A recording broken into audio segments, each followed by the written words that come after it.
Pada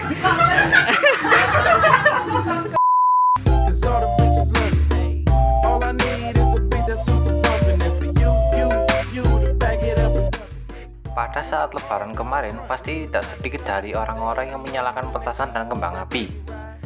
Rasanya kurang afdal jika tidak melakukan itu semua.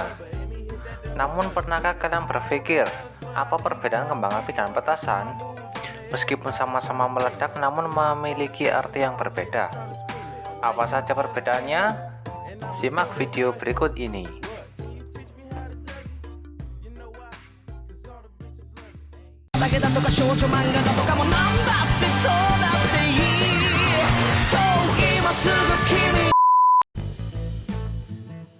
Nah, kalian perlu tahu dulu apa itu petasan dan kembang api. Kembang api adalah bahan peledak berdaya ledak rendah piroteknik yang digunakan umumnya untuk estetika dan hiburan. Salah satu bentuk kembang api yang umum adalah dalam pertunjukan kembang api.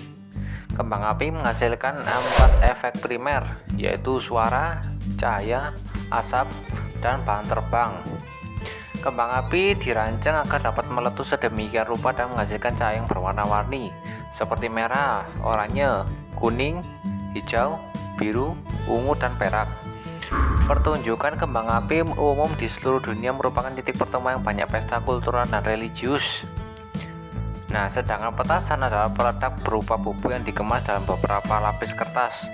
Biasanya bersumbu digunakan untuk memeriahkan berbagai peristiwa, seperti perayaan tahun baru, perkawinan, dan sebagainya. Benda ini berdaya ledak rendah atau low explosive. Bubuk yang digunakan sebagai isi petasan merupakan bahan peledak kimia yang membuatnya dapat meledak dalam kondisi tertentu.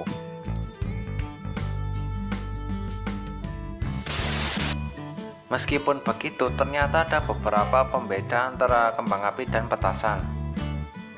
Kembang api, yang pertama, pada sisi kemasan terdapat merek dan kode produksi. Kedua, sesaat setelah dinyalakan didahului dengan mainan antara lain warna, suara, dan asap. Ketiga, bunyi yang dihasilkan petasan itu adalah tar, bukan dor. 4. Komposisi mesiu pada kembang api tidak boleh lebih dari 20G atau diameter ukuran tidak lebih dari 2 inci.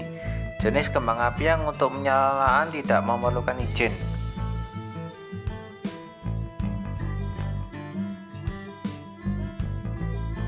Nah, sedangkan untuk petasan, yang pertama, pada kemasan tidak terdapat merek dan kode produksi karena merupakan handmade atau buatan tangan. Yang kedua, sesaat setelah dinyalakan menimbulkan ledakan, tidak disertai mainan. 3. Bunyi yang dihasilkan adalah dor. 4. Komposisi serbuk mercon atau petasan disesuaikan dengan ukuran petasan itu sendiri dan tidak ada ketentuan.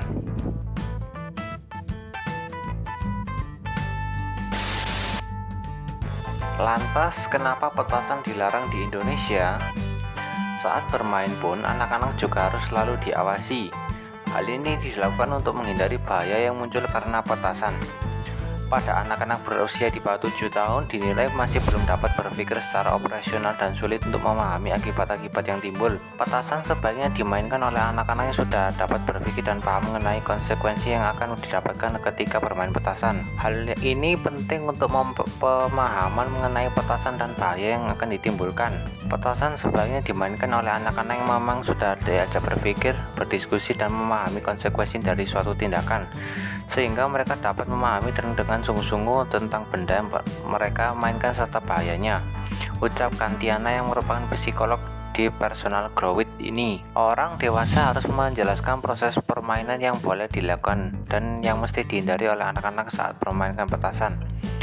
Aturan keselamatan juga harus dipertegas dengan anak-anak yang patuh. Saat bermain pun, anak-anak juga harus selalu diawasi. Hal ini dilakukan untuk menghindari bahaya yang muncul karena petasan, baik pada anak dan orang tua di sekitarnya. Bagi yang ingin memainkan kembang api, berikut saran untuk memainkan sebuah kembang api yang aman. Tapi kalau untuk petasan tidak direkomendasikan karena memiliki resiko yang lebih tinggi.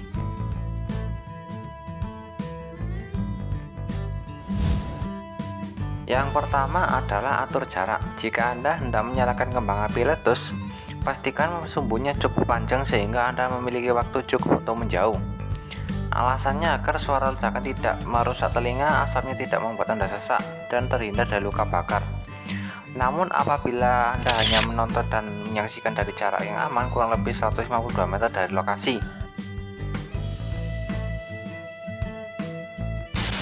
Yang kedua adalah gunakan sarung tangan. Jika Anda bermain kembang api yang dipegang, gunakan sarung tangan agar percikan apinya tidak membakar kulit Anda. Gunakan juga kacamata agar tidak terkena mata Anda. Yang ketiga adalah gunakan masker. Bagi penderita gangguan pernapasan seperti asma, Anda bisa menggunakan masker penyaring udara khusus yang dapat filter udara di daerah sekitar kembang api. Selalu diingat untuk membawa inhaler jika Anda menderita asma. Itulah beberapa perbedaan kembang api dan petasan. Semoga video kalian dapat memberikan wawasan yang belum kalian ketahui. Terima kasih sudah mampir dan selalu tunggu update terbaru dari kami.